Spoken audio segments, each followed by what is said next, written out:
In politics, you don't have to be physically strong. You just need to apply your mind. That's all you need. We have a serious problem here of the GNU, which was an arranged marriage by the investors between the ANC and the Democratic Alliance. And this marriage never yielded any result. It never worked, and it won't work. Why? Let me put it this way. First thing first, DA, when they got into this marriage, they thought they are slave queens in this marriage. They thought they are special in this marriage. They thought they are going to control everything in this GNU marriage. Salute squatters. Welcome to Squatter Camp Podcast. And thank you to the new subscribers. Let's continue to grow this channel. I'm a simple and humble guy who happens to be a concerned citizen. Let's get into business now. Where have you seen white people taking instruction from black people? Where exactly? In South Africa. I'm referring to our country. As much as we know our history, as much as we know where we come from exactly, from apartheid perspective. So where have you seen white people taking instructions from black people and doing exactly what black people are telling them to do? DA got into this GNU thinking that they are going to control everything. Let me remind you, a month ago I made an episode that the DA is holding the ANC ransom when it comes to a progress, pushing certain policies, certain bills. They have been holding, they have been gripping. They don't want to move. So that's the intention, that they want to set up the ANC for failure so that they come back in 2029 and say, hey, look at your ANC, black people. But at the same time, DA doesn't really represent black people. They know very well that they are using black people as a ticket for them to get more votes because they are a minority. We cannot be outnumbered by a minority group. So for them to get more votes is for them to act like they like black people. They are representing black people, but truly they're not representing black people. Another thing, this marriage it's over. They just signing divorce papers. By the way, it's over. And like I've always maintained, I still maintain my position that let this marriage be over because it's not working, it's not yielding any result, and let this marriage just, let them just finish whatever that's just unfinished, because we are tired as South Africans to watch the drama unfold. We watch Muvango, we watch Generations, we watch Skim Sam, then we have to watch also, the ANC and the DA, causing drama all the time, causing drama, education bill, land expropriation bill, everything, they're causing drama. And by the way, the worst thing that I've actually detected now is that the Democratic Alliance wanted the ANC to withdraw from the bill that has been signed for the land expropriation, and so that they can agree to a 2% VAT and the speech, by the way, the budget speech to be passed. So you can see that these are not the people who really care about us. If they really care about us, why would they give ANC an ultimatum that you cancel this land expropriation bill, then we will vote with you on the passing the budget? So you can see that they don't have any interest for black South Africans who are poor, average people who are sitting there, unemployed, staying in squatter camps, staying in townships, who are facing poverty on a daily basis. They don't really care, these people.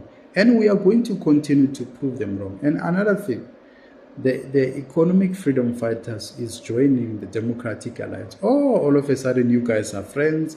All of a sudden you can get along. At least once in a while you can get along with certain things. But these two, they know very well that they are enemies. They don't trust one another.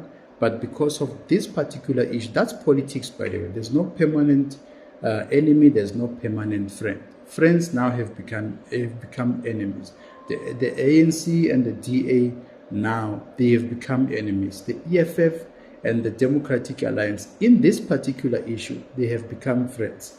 By the way, people are saying that Herman Mashaba sold out by, proposing for that in Parliament, and he voted with the budget speech to be passed. I tend to agree politically. Morally, yes, maybe it might be wrong. People might be feeling that, no, he's wrong, he sold out, why did he do this and all of that. But politically, I would have also taken the same move, because I think Mr. Herman Mashaba is actually targeting a ministerial position within government. It's all about positions in Parliament, and also for Julius Malema to join the Democratic Alliance. Maybe it might be out of frustration that they never really called him, the ANC called him closer to say, listen, if we pass this, you need to remember one thing. In politics, whatever the agreement that people reach, there's a certain deal that they struck behind closed doors that, listen, I'm going to give you this and you give me this. Here's my wish, by the way. If Herman Mashaba, for argument's sake, becomes the part of GNU, like he has mentioned that he's willing to work with the GNU, he's willing to, to be part of that. My biggest wish is for Mr. Herman Mashaba to be given a ministerial portfolio of Home Affairs, the Home Affairs position as a Minister of Home Affairs. Because there's a chap there, there's a white chap that is sitting there, and people were saying, I know he's white, he's going to be different from any other person and all of that. Let them reshuffle everything. Let the ANC, if they are really serious with this country, because we are going to spend 5 years stagnant on one position. No policy can be passed, no new bill can be passed, no service delivery, nothing. It's like we wasted our time by going to the voting stations and cast our votes. So it's a waste. And the Democratic Alliance is a party that is not matured enough politically. The Democratic Alliance people like Helen Zille, they are not politicians, those people. Helen Zille was a journalist, from being journalist to being kind of an activist and all of that, but politically, they're not politicians, because if you're a politician, you also have a conscience about the future of your country. You cannot stick to one issue and continue to pamper and to, on one issue. And now we have to be stuck for 2 weeks, the budget speech, people are pulling on all these directions and all of that. I believe people like Ndate Herman Mashaba and Mr. Mushi Maiman of Build One SA, they are looking at the future more than looking at their own party interest, because people are looking at the party interest that we can push this issue, we can withdraw this, we can reverse this. Even the economic freedom fighters. What are South Africans, an average South Africans, when they are busy with this court and all of that, what are we going to benefit? Because eventually the ANC has decided that they are going to hike the VAT with 2%. At the same time, they've added some increment on the old age grant, social grant, and disability grants, and all of those things. So for us to be able to move on, the budget must be passed so that we move on. What we need to do as average South Africans, like I said, we need to be able to prepare ourselves, for a difficult moment. Our economy is not growing. The GDP is not growing, and we are stuck. Economists have spoken and all of that, but no one is listening. And the ANC continues, by the way, to abuse its authority by pushing through all these policies and all these circumstances that are making our life very difficult. As an ordinary South Africans, we know that we're going to feel the pinch when the 2% hike becomes effective. we've been receiving also SMSs from the the banks and all of they are happy because they know that they are going to benefit. What they need to do is just to hike. If you are having a bond house, you're gonna pay more. If you are having a installment car, you're gonna pay more. If your kid is going to a private school, you're gonna pay more. Everything will just go up. That's all they need to do. If you're making a grocery, you know that you might expect to pay a little bit more also. At the same time, people who are employed, they continue to be stagnant on their salaries. There's no salary increment. It's stagnant. It's there. It doesn't move. But the prices are hiking. Everything is going up and all of. So economically, the ANC is actually destroying people's lives economically, and especially the poor of the poorest are going to feel the heat because you can't afford nothing. There's nothing that you can really afford. And now they continue to do this. At the same time, they continue with corruption. They continue to steal. They continue to be comfortable. They continue to, to have, a whole chunk of ministerial portfolio, And Cyril Ramaphosa is one of the presidents who's earning much, much more than, any other African president, by the way. The last time I checked, he was the one who was earning the highest than any other African president. And if we're not talking about Singapore and USA and all of them, so you can see that here the mission is just to serve themselves, because ANC now has become a middle-class political party which doesn't really care about the poor of the poorest. They are just feeding themselves. As long as the Kwedeman touches, they've got tenders and all of that, and they are signing deals, issuing licenses to private companies for mining, and so they continue to enrich themselves. So it is the main concern. But now for the DA to go to court because the ANC refused to back down on the land expropriation bill, it is a concern. It is a concern that you cannot negotiate with me about something when you are holding me ransom. You are giving me an ultimatum that, listen, if you don't do this, then I'm going to court to oppose what you're saying. So that's some kind of bully tactics, And as much as we know, I've never seen anywhere in South Africa where white people are taking instructions from black people. It never happened.